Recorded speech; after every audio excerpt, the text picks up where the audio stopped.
Hey everybody, Nick here, and today I got a review for you of this little guy. This is the Ruike, whatever the heck, company. The name is, this company's here, P-105 Fang. Oh, fancy. Fancy, I guess.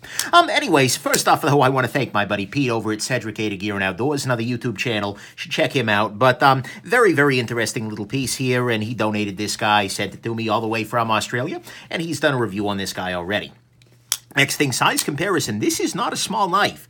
As you can see here, this is bigger than the Ontario Rat #1 in D2 steel. I mean, the blade length on this guy is coming in at, over 3.5 inches, which is not super incredible if you got 3.5-inch laws, but it's a big one, 100%. Here it is against the Spyderco Delica. So you can see, oh man, is this a big one. Steel wheel cut jack, 3-inch. It's a big one. And against my token, gigantic freaking huge knife, here we go with the ZT-0452 CF. So, anyways, that's your size comparison. It's a big one. The next thing, this company, this Ruike, I think is how they want you to pronounce it, is made by Sanrenmu. It's a Chinese brand, but it is owned by Phoenix Flashlights. And so it has a better distribution in the States than a lot of other, independent Chinese company sorts of things. But Sanrenmu is making them. Same company as like Real Steel. A bunch of other... Sanrenmu makes a lot of knives for a lot of people. So, anyways, there you go. And then, so let's go ahead and jump into the good, the great, the bad, and the ugly of this particular pocket knife here. So first off, I gotta say, the G10 on this guy is more interesting than the norm on a lot than you get on a lot of budget pocket knives. I mean, seriously, usually on a really budget knife, you get a chunk of black something or another. But this is reminiscent of finishes that you see on pieces that are a little bit higher end. If I can find them in my little magical drawer of tricks. Like, for instance, here we go. This little guy is the Benchmade 300, I believe. 300? 300. Yeah, there you go. And so you get these very nice G10 finishes, which I kind of appreciate. It's better than the budget would otherwise imply. Next thing, it has a very nice clip here. Although the screws are definitely in the path of the clip here, it's got this nice sort of conical thing, complete with a little metal piece on the bottom there that glides against the shirt here. This means that you've got plenty of ramp, plenty of height, and the bigger size of this actually means it's less of a hot spot than some, at least for my hands, because your hand can really be distributed across it nicely. And so I have to say, I like this clip very much, and it's pretty deep carry, which I can't argue with at all. Look, the clip on this guy is 100% solid. Next thing, blade on this guy is pretty good. It is a 14C28N steel, which is a really nice budget steel choice. See here, 14C28N. Solid. It takes a nice edge, although it doesn't hold it forever, it does absolutely sharpen up nicely. It does have a nice swedge along the top of it here. It's got a nice, interesting grind to it. That little bit of curvature here, can't argue with. I mean, the blade on this guy is pretty nice, and by the end of it, it is actually relatively thin behind the edge. At least compared to some other knives by some other people, this will actually cut, which I appreciate very much. And given the Sandvik steel, the 14C28N, which I think is Sandvik, steel nerds, go ahead and tear me apart down there in the comments. But anyways, it will sharpen up just beautifully, so that's great.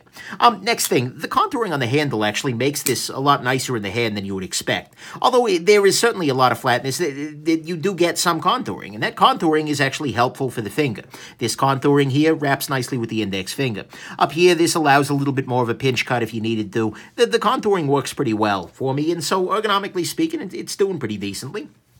There are some nice details on this little guy as well. You get a little bit of a thumb ramp up here, although I'll admit my thumb is maybe a little bit short to take full advantage of this ramp. I have smaller hands than most, so with bigger hands, I imagine that'd be a nicer ramp. But you also get things like a lock bar cutout. You can see here, if we look vertically straight down, you can get at the lock bar very easily, which makes this knife very easy to disengage no matter what. And with this kind of texturing on top of the lock bar, that's pretty excellent. You also have skeletonized liners on the inside there, which help to reduce weight, and that's an important little detail there. I mean, you can tell that whoever was designing this knife was thinking as they were doing it, which I appreciate very much. Next thing, the fit and finish on this knife is actually surprisingly good.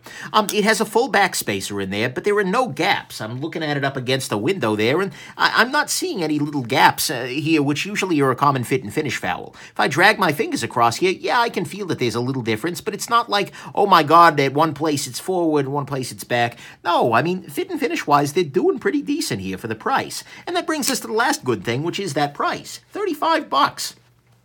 Look, that is a really solid price. That is a price for which in the States you're paying Well, you're not getting a whole lot out of most American brands, the exceptions being like the Link and the Dividend out of Kershaw, but those are assisted. $35 is a solid price, and considering that Ruike tends to be a brand that is a little cheaper overseas, relative to your American brands that are out of control expensive there, this is pretty impressive. And it's actually especially impressive considering the great, which we'll talk about in a second here. But anyways, to me, that is the good, is that this is a $35 knife, which is great. It's got great fit and finish, some nice details, good handle contouring, a blade that is actually pretty excellent in a lot of ways, a very solid clip, and the G10, with this coloration, is actually a lot more interesting than most knives in the budget sort of category. To me, though, what is great about this knife is one simple thing. That's right, this knife is absolutely a beautiful false shutty action. 100% this action is great. The knife flips reliably every time. It's not because it has a super strong detent, but because this action is just so damn smooth that any kind of force forward will make it go all the way out, but it just has this incredible false shutitude that is really impressive for this price. Is it as good as, for instance, the North Arm Skaha? No. Is it, Shiro Neon, Grimsmo Norseman? No, not quite, but it is really remarkably good for the price. And even relative to something like your ZT 452.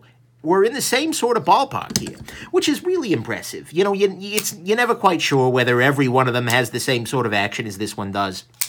But look, this is really, really impressive. That drop shutty action is awesome, and that's what's great to me. So, anyways, that's what's great, is the action. On the bad side, okay, first off, the name has got to change, guys. I'm sorry. They claim this is pronounced rake. That is not pronounced that way. But more importantly, it's a pain in the neck, because as I recommend this brand to people, if I say rake, no one knows who I'm talking about. They're going to Google R-A-K-E, so I have to end up saying, like, Ruike, rake, and then people kind of understand it. But that's unfortunate. Speaking of things that they kind of need to change, guys, what's with the serial number here? I'm always okay with a little serialization, but come on, that's huge, it's obnoxious, why? Just why? Next thing, as we're nitpicking here, they did barely miss the sharpening choil. You can see here there is just a little tiny bit of a beard here. If this had gone forward another millimeter, they would have been just okay. But, yeah, that's not incredible. Next thing, there is maybe a little bit of need for some chamfering on the sides of the flipper tab here. This makes it a little bit more aggressive in the pocket, as it is pecking on whatever else is in your pocket, than it otherwise needs to be. Just a little rounding there, maybe with a little tiny bit of texturing on the front, would be nice, but it's not crucial either. So those are your nitpicks here. Into more, bigger issues. This is a big knife in the pocket, 100%. You can see here, compared to the Delica, this is a big, beefy piece, and it is actually very thick as well. This is a thick knife. Oh, my God, is this guy thick. Thick with 2 capital C's is this guy. That's fine, but it is something you got to keep in mind. This was not as pleasurable to carry as a result. Even compared to a knife like, for instance, the 452 CF, which has a little bit more sharpened edge to it, this is a beefy one. Another thing that kind of annoys me on a regular basis is when companies make knives that are like just barely over 3.5 inches. Because, look, is this extra little tiny bit of blade doing anything for anybody? No. What it is doing is making this knife illegal in a lot of places. And so I dislike very much when people make a 3.6, a 3.7-inch knife. No, that is freaking ugly, and yeah, come on. Get with the program, guys. Next thing, this knife is still a little bit on the heavy side. It's not terrible, but because you do have the full steel liners on both sides with thick G10, thick blade, 5.16 ounces for 3.6 or so inches. Oh, not so impressive there.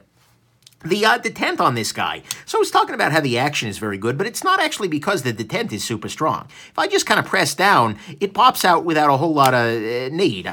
The action is strong enough that it masks it, but the detent on this guy is actually pretty weak. So watch. I'm not touching anything here. I'm not touching the flipper tab. I'm just going to shift this guy sideways, and it's going to fly open there. Part of it's because the blade is pretty heavy, but this is a knife that will very reliably pop open when you just move the knife around. This is pretty weak, actually. The detent is not really very strong, and I'm not a big fan of that. I'd like to see them tune it up just a little tiny bit. They're able to get away with it, given how smooth the knife is, but I'd like to see a little bit more retention, and yeah. And finally, on the bad side, the Ruike is just not the most consistent brand ever. I've handled a bunch of their stuff at this point, and although it's usually pretty damn good for the price, there tend to be a fair amount of variance, so I hope they work on that a little bit more. The ugly side, there's only one ugly issue here, and that was actually, you saw in the disassembly, they were using a permanent thread locker on these 3 screws. We were able to get past it without a whole lot of pain, but no, guys, just please don't do that to us. We don't need that, you don't need that, it's just bad. And so that's the uglies, permanent thread locker. Let's talk about the final conclusion, and my conclusion here is that actually, Ruike, they are impressing me lately. I've now reviewed 4 of their knives, I've handled more in stores and whatnot, and the thing is, every time I come away feeling like the value that they're putting out is pretty excellent.